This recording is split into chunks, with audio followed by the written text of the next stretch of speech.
دیارە ئێمە باسمان لە دیموکراسی کردووەکو پرۆسەیەکی مێژووکرد لە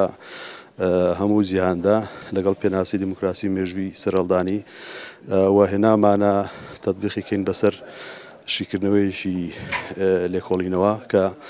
ئایا لە عێراقا لە ڕژێمەکان یەک لە دوایەک لە ساڵی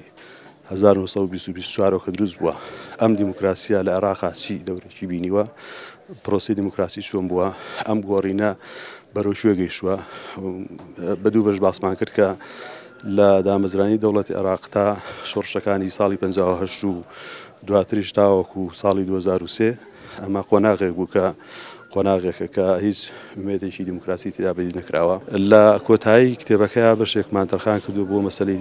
دیموکراسی تەوافقی کە جەنابی مامزەلا سەرۆک مامزەلال زۆر بەتەنگیەوە بوو وەکو یەکێک لە سیاسی گەورەکانی عێراقی کە لە دوای لوبنان هات لە عێراق تەطبیقی کرد قیادی ئەو مەفهومەی کرد کە دیموکراتی تەوافقیە واتە سازانی دیموکراسی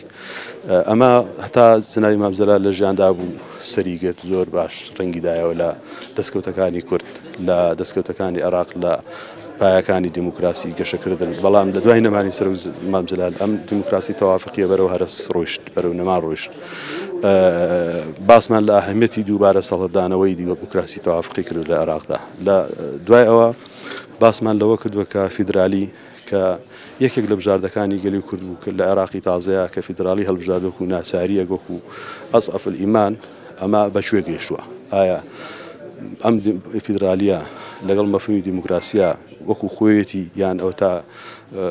دەستکاری کراوە بە شێوەیەکی سەقەت کراوە و چی بکەین بۆی کەوا ئەم دیموکراسی عێراق و ئەم فیدرالی و ئەم تەوافقا بەردەوام بێ